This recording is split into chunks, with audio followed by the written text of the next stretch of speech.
आज मैं आपको कार्तिक मास की भृगु ऋषि की कथा सुनाऊंगी।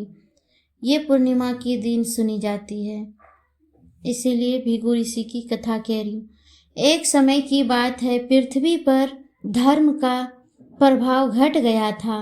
देवता, असुर, मनुष्य अब अपने अपने बल से चल रहा था। ऋषि ने यह निश्चय किया कि तीनों देवों से भगवान विष्णु महेश सबसे श्रेष्ठ कौन है। यह संकल्प लेकर भृगु ऋषि पता लगाने चला गया, जिससे इसके लिए उन्हें महर्षि भृगु ऋषि को चुना। भृगु ऋषि ने प्रणाम किया और बोला, मैं जानकर तीनों देवों की परीक्षा कैसे करूंगा। यह जानकर भृगु ऋषि से आग्रह करने लगे तो वह परीक्षा देने के लिए तैयार हो गया। पहला स्थान ब्रह्मा जी का लोक गया। भृगु ऋषि पहले ब्रह्मा जी के लोक पहुँचे और ब्रह्मा जी ने देखा कि भृगु ऋषि बिना प्रणाम किए सीधे अंदर चले गए। ब्रह्मा जी को क्रोध आया, पर वे चुप रहे। भृगु ऋषि ने सोचा, ब्रह्मा जी को क्रोध है, इसीलिए ये श्रेष्ठ नहीं है। फिर वह भृगु ऋषि सोचा, अब हम कैलाश पर्वत पर प्रस्थान करते हैं, शिव जी के पास जाना चाहेंगे। फिर भृगु ऋषि कैलाश पर्वत पर गए। वहाँ कैलाश पर्वत पर पहुँचे। वहाँ महादेव पार्वती के संग विराजमान थे। भृगु ऋषि ने शिव जी को प्रणाम भी नहीं किया। शिव जी क्रोध होकर बोले, भृगु, तूने मेरा अपमान किया है, और उससे पकड़ने दौड़ा। तभी पार्वती माता ने समझाया, प्रभु, यह भृगु ऋषि है, इसे क्षमा करें। भृगु ऋषि ने सोचा, शिव जी में तो इतना क्रोध भरा हुआ है, ये कैसे श्रेष्ठ होगा। फिर भृगु ऋषि ने सोचा, नहीं, अब हमें तीसरा स्थान प्रस्थान करना चाहिए। फिर भृगु ऋषि तीसरे लोक विष्णु लोक गया। वहाँ अब वे भगवान विष्णु के लोक पहुँचे। विष्णु भगवान शेष शैया पर माता लक्ष्मी जी के संग विराजमान रहे थे। भृगु ऋषि ने क्रोध में आकर भगवान विष्णु के सीने पर लात मार दी। भगवान विष्णु परंतु उठे और ऋषि के चरण पकड़ लिए और बोले, भगवान, आपके चरणों में मेरे सीने पर लगे मेरा हृदय बहुत कठोर है, कहीं आपके पांव में चोट तो नहीं लगी। यह आग्रह करते हुए भगवान भृगु ऋषि के आगे चरणों में गिर पड़े। यह देखकर भृगु ऋषि की आंखों में आंसू बहने लगे और बोले, हे प्रभु, आप ही परम श्रेष्ठ हैं, आप सबसे श्रेष्ठ हैं। आपका हृदय ना क्रोध है ना अभिमान, केवल प्रेम है, इसीलिए तीनों लोक में सबसे श्रेष्ठ। तभी लक्ष्मी माता को क्रोध आया और यह देखकर लक्ष्मी माता अत्यंत दुखी होकर क्रोध में आ गया और कहा, प्रभु, यह मुनि आपके सीने पे लात मारा है और आप इसका आदर कर रहे हैं।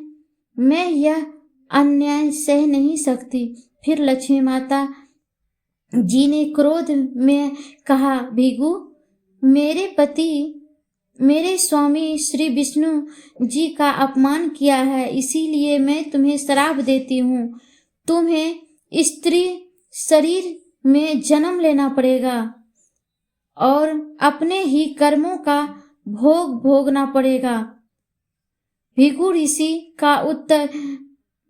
ऋषि ने शांत भाव से उत्तर दिया, माता, आप धन की अष्टधात्री देवी हैं। यदि आप मुझे श्राप देंगे तो मेरे लिए वरदान कहाँ रह जाएगा, क्योंकि मैं आपका स्वरूप अनुभव कर सकता हूँ।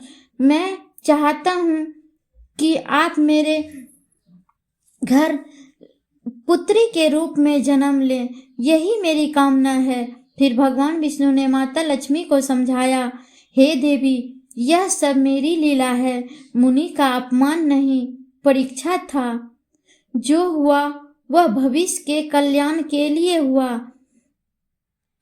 तब लक्ष्मी माता का पुनः जन्म का लीला हुआ।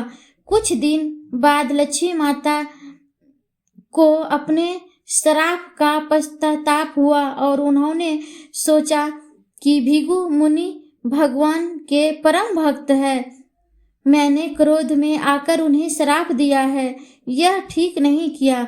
भगवान विष्णु ने कहा, देवी, अब यह श्राप लीला रूप में ले चुका है, तुम स्वयं उनकी कन्या बनकर जन्म लोगी ताकि यह श्राप मुक्त हो जाए और भक्तों का कल्याण हो। भृगु ऋषि के घर में लक्ष्मी माता पुत्री रूप में जन्म ले ली। समय आने पर माता लक्ष्मी जी ने भृगु ऋषि के घर पुत्री रूप में जन्म लिया और उनका नाम रखा भृगु लक्ष्मी। भृगु लक्ष्मी नाम रखा।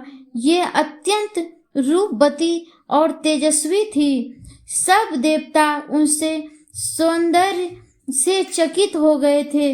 जब वे युवा हुए तभी भगवान विष्णु स्वयं वहां आए और भृगु ऋषि से बोले, हे मुनिवर, मैं आपकी पुत्री से विवाह करना चाहता हूँ। भृगु ऋषि मुस्कुराए और कहा, प्रभु, यह तो आपकी ही लीला है ना। जो लक्ष्मी पहले आपकी पत्नी थी, आज मेरी पुत्री बनकर अपने घर लौट रही है। इस प्रकार लक्ष्मी जी का पुनः विष्णु भगवान के साथ विवाह हुआ और वह अपने वैकुंठ धाम को लौट गया। जो भक्त कार्तिक मास में यह कथा पढ़ता है अथवा सुनता है, उसके घर में अन्न, धन और सौभाग्य वास करता है। ये थी लक्ष्मी माता और भृगु ऋषि की कथाएं। आपको कैसा लगा कमेंट बॉक्स में ज़रूर बताइएगा। एक लाइक और सब्सक्राइब करिएगा ताकि मैं आपको इस चैनल पे दूसरी कथा सुना सकूं।